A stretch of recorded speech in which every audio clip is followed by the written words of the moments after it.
Hello, everyone, and welcome to where healing, emotional wellness, and growth happen gently and intentionally. Today, we are talking about something powerful but often overlooked: naming your emotions. Many people say, "I'm just stressed. I'm fine. I'm angry. I don't know what I feel." But beneath those words, there are often deeper emotions hiding underneath. In this session, we will understand what emotions are, the difference between primary and secondary emotions, how the emotional wheel works, and why naming emotions can actually improve mental health and relationships. By the end of this video, you may begin understanding yourself in a much deeper and healthier way. Why naming emotions matters. Research in psychology shows that when people are able to identify and name emotions correctly, they regulate emotions better. Sometimes people act out emotionally not because they are bad people, but because they cannot identify what is happening internally. For example, someone says they are angry, but actually they are hurt. Someone appears rude, but actually they are anxious. Someone withdraws, but actually they feel rejected.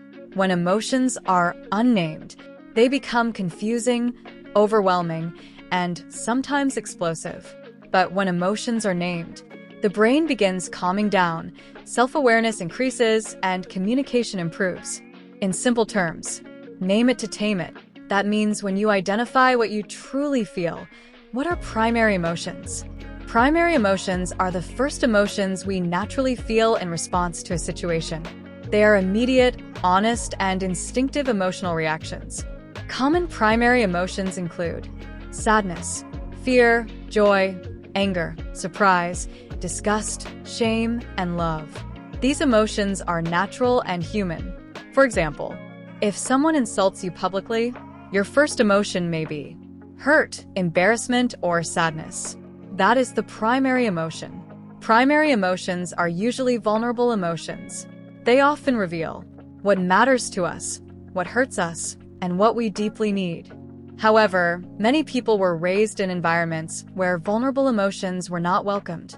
Some people heard things like, "Stop crying, be strong. Men, don't cry. Ignore your feelings. Don't be too emotional." Over time, people learn to hide primary emotions. And this is where secondary emotions begin. Emotions become easier to manage. What are secondary emotions? Secondary emotions are emotional reactions to other emotions. They are often protective emotions. Instead of expressing the real vulnerable feeling, the mind produces another emotion that feels safer. For example, a person feels hurt, but shows anger. Someone feels rejected, but becomes cold and distant. Someone feels fear, but becomes controlling. Someone feels shame, but attacks others defensively. So the visible emotion is not always the original emotion. Here is a simple example. Imagine a child who feels deeply hurt after being ignored by a parent. Instead of expressing sadness, they may shout, become rude, or act rebellious. The anger becomes the secondary emotion, while the hurt remains underneath. This is important in relationships because many conflicts are actually hidden emotional pain. Sometimes beneath anger is sadness, silence is fear, perfectionism is insecurity, and irritability is exhaustion. Understanding secondary emotions helps us become more compassionate toward ourselves and others. The emotion wheel is one powerful tool psychologists use is called the emotion wheel. The emotion wheel helps people move from vague emotional language to more accurate emotional awareness. At the center of the wheel are broad primary emotions such as anger, fear, sadness, joy, love, surprise. As you move outward, the emotions become more specific. For example, under anger, frustrated, irritated, resentful, bitter, offended. Under sadness, lonely, disappointed, hopeless, rejected, empty. Under fear, anxious, nervous, insecure, worried, overwhelmed. The emotional will help people answer, "What exactly am I feeling?" Instead of saying, "I feel bad," you may realize, "I actually feel disappointed and ignored." That level of emotional clarity improves communication, emotional regulation, self-awareness, and relationships. The wheel also helps therapists and clients understand emotional patterns more deeply. Ways to use the emotion wheel. Here are simple ways you can begin using emotional naming daily. 1. Pause before reacting. Ask yourself, what am I truly feeling underneath this reaction? 2. Use specific emotional language.